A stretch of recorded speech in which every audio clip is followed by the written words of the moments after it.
We're here in Macon, Georgia at Rose Hill Cemetery, and we are going to visit the final resting place of three of Southern rock's biggest legends.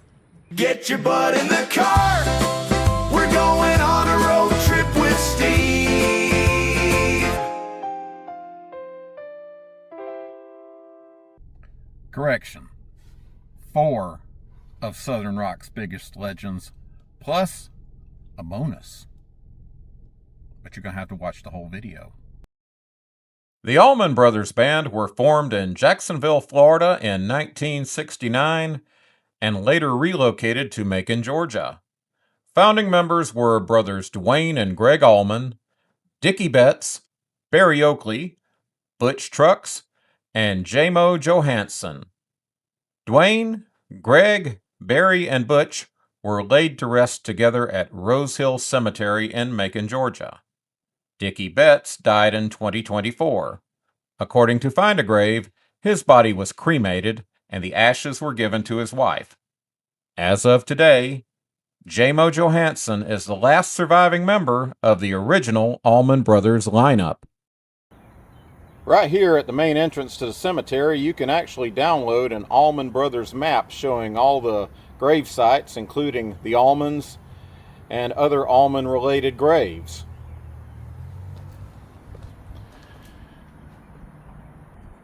Well, if you're not into the QR code thing, you can get yourself a good old-fashioned paper map right here at the gate. Just like this one that I got in my hand. Right behind me are the graves of Dwayne Allman and Barry Oakley. Let's take a look at them.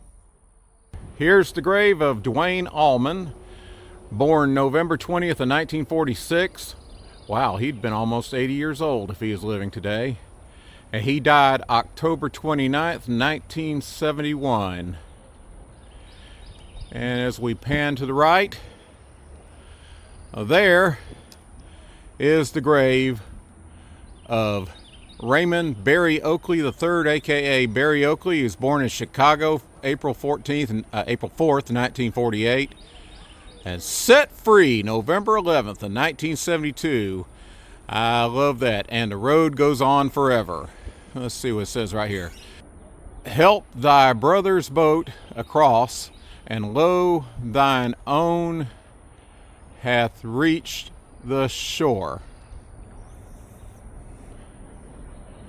And there's a little monument to Brittany, whoever Brittany is.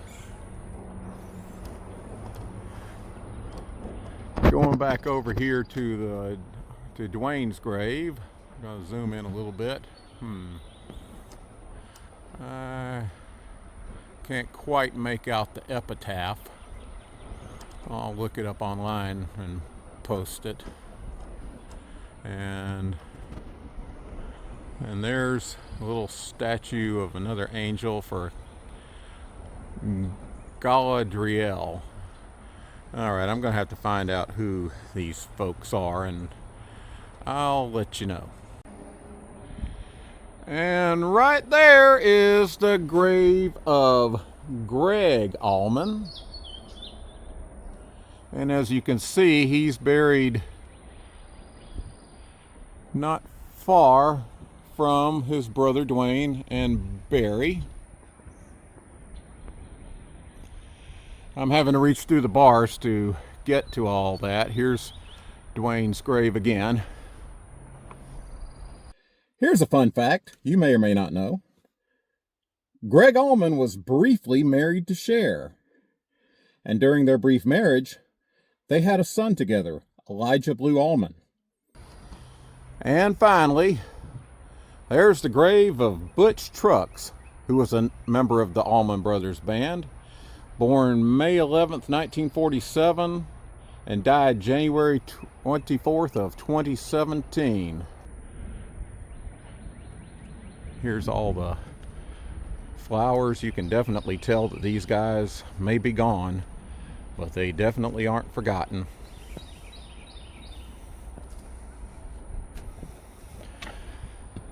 The bandana.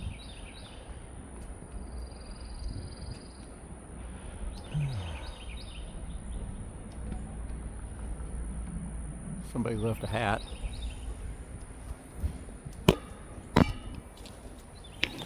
And real quick, there's the monument for the preservation patrons. So thank you all those folks who worked hard to preserve this historic resting place. Here's another fun fact for you. Country singer Travis Tritt actually mentions Duane Allman in his song Put Some Drive in Your Country, where he says, "Damn, I miss Duane Allman. I wish he was still around." Well, Travis, I wish he and Greg and the rest of the Allman Brothers band were still around too. Here's a not-so-fun fact. On October 29th, 1971, Duane Allman died from injuries he suffered in a motorcycle accident at the intersection of Bartlett Street and Hillcrest Avenue in Macon, Georgia. Almost 1 year to the day, Barry Oakley died in a motorcycle accident in Macon, just 3 blocks away from where Allman was killed. Right here, folks, is the final resting place of Phil Walden. Now, if you don't know who Phil Walden is, Phil Walden was the founder of Capricorn Records, the legendary Macon label that featured the Allman Brothers. And there he is right there, Philip Michael Walden, born January 11th of 1940, died April 23rd, 2006. Here we go. I love this, the biblical quote. "In my Father's house are many mansions. If it were not so, I would have told you. I go to prepare a place for you, and if I go and prepare a place for you, I will come again, and receive you unto myself, that where I am, there ye may be also." And that's from the book of John, chapter 14, verses 2 through 4. And right here is the grave of Peggy Hackett Walden, his wife, born May 26th of 1940, died September 11th of 2012. Rest in peace. And Phil, thank you for bringing all that Southern rock to us, buddy. Well, I hope y'all enjoyed this brief trip down here to Macon, Georgia, to Rose Hill Cemetery. Duane, Barry, Greg, Butch, I can just see y'all jamming in music heaven right now. Thank you for the music, and you found another home, and we know you're not alone on the night shift. Thank you for watching. Please like, subscribe, share, comment, be kind to one another, and peace out, y'all. You have been watching Road Trippin' with Steve, hosted and produced by yours truly, Steve Williams.